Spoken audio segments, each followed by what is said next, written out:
State education leaders are responding after a Fox 45 investigation found taxpayers last year gave more than $150 million to schools to educate students who could not be found. As Project Baltimore's Chris Papps reports, change could be coming for how schools are funded. Maryland State Superintendent of Schools, Dr. Carrie Wright. So yeah, that's concerning when you can't find a child. And the Maryland State Board of Education President, Dr. Joshua Michael. Very concerned on each individual case. Both agree. A recent Project Baltimore investigation into the funding of students who cannot be found is troubling. Certainly we want to learn more. It is a notable trend, and I'm really glad you're asking the question. Fox 45 broke the news on Monday. In 2024, Maryland taxpayers gave public schools statewide an estimated $168 million to educate nearly 8,500 students who could not be found, a number that has dramatically increased in recent years. The numbers are climbing. That is concerning to me, and we need a strategy for that. In Maryland, public school funding is based on the number of students enrolled on one day, September 30th. But many students are unenrolled throughout the year.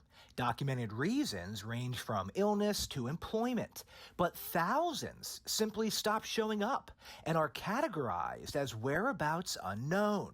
Throughout 2024, according to the Maryland State Department of Education, there were nearly 11,000 instances of students being unenrolled because their whereabouts were unknown.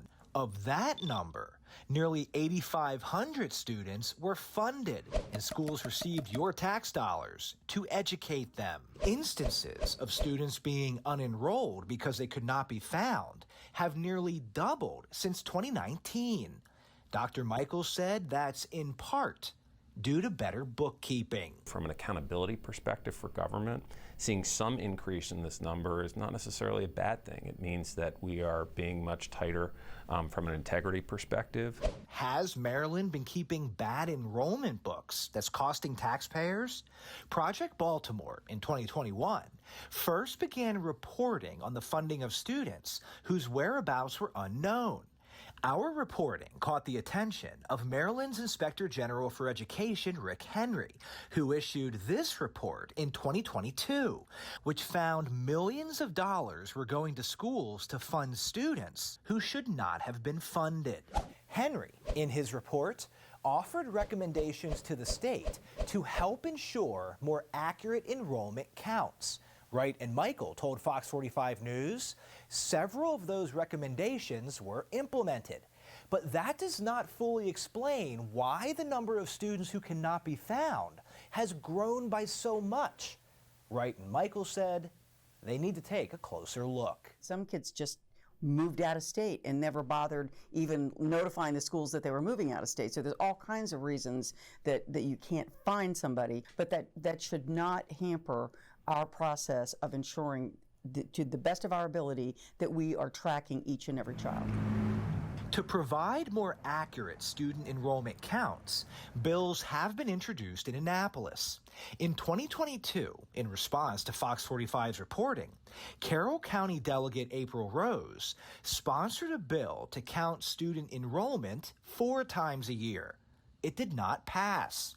Opponents, such as Anne Arundel County Public Schools, said it's against any revenue reductions.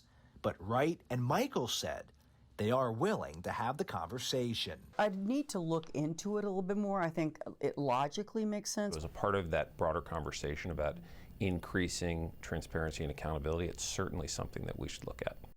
If state education leaders are willing to consider changing how student enrollment is counted to ensure more accurate funding, will the state legislature consider changing the law? That part of the story in the coming days. I'm Chris Papps, and this is Project Baltimore.